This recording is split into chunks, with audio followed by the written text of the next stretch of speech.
రాజశేఖర రెడ్డి గారు ఒక మాట చెప్తే మాట తప్పడు, మడమ తిప్పాడు. అది రాజశేఖర రెడ్డి గారు. కానీ రాజశేఖర రెడ్డి గారి ఆశయాలను నిలబెడుతున్నామని చెప్తున్న వీళ్ళు ఒక్క మాట అంటే ఒక్క మాట అయినా నిలబెట్టుకున్నారా? మేనిఫెస్టోలో ఇన్ని మాటలు చెప్పారే, మేనిఫెస్టోలో ఏం చెప్పాడు జగనన్న గారు?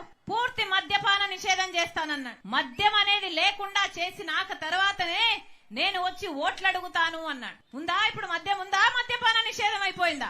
ఇన్ని రోజులు మీ గురించి పట్టించుకొని షర్మిలమ్మ ఈ రోజు కొత్త అవతారం ఎత్తి నిన్న మీటింగ్ పెట్టారు నగిరిలో.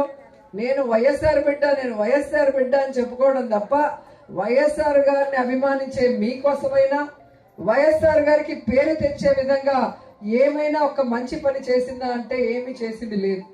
మొన్నటి వరకు తెలంగాణలో వైఎస్ఆర్ తెలంగాణ పార్టీ అని పెట్టి నేను ఇక్కడే పుట్టాను, ఇక్కడే పెరిగాను, ఇక్కడే పెళ్లి చేసుకున్నాను, తెలంగాణ ప్రజలే నా ప్రజలు, వాళ్ళకి సర్వీస్ చేస్తాను చచ్చిపోయేంత వరకు అనింది.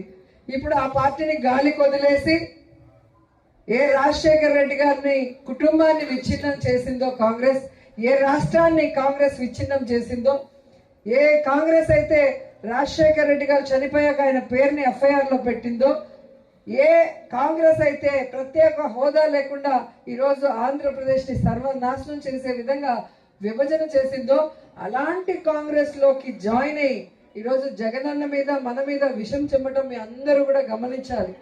ఎందుకంటే నిజమైన రాజన్న బిడ్డ జగనన్న మాత్రమే. తన తండ్రి పేరు ప్రతి ప్రజల గుండెల్లో జీవితాంతం గుర్తుండే విధంగా ఆయన ఆశయాలకు తగ్గట్టుగా ఆయన కోరుకున్న విధంగా పేద ప్రజలకి ఈరోజు పని చేస్తూ వైఎస్ఆర్ పేరు మీద పార్టీ పెట్టి ఎన్ని కష్టాలు, ఎన్ని అవమానాలు, ఎన్ని తప్పుడు కేసులు పెట్టి జైల్లో పెట్టినా కూడా ఏ రోజు పారిపోలేదు, ఏ పార్టీకి తల వంచి వాళ్ళకి సరెండర్ అవ్వలేదన్న విషయాన్ని మీరు తెలుసుకోవాలి. కానీ షర్మిల గారు ఈరోజు కాంగ్రెస్ లో చేరి వైఎస్ఆర్ ఆత్మని క్షోభించే విధంగా చేసింది.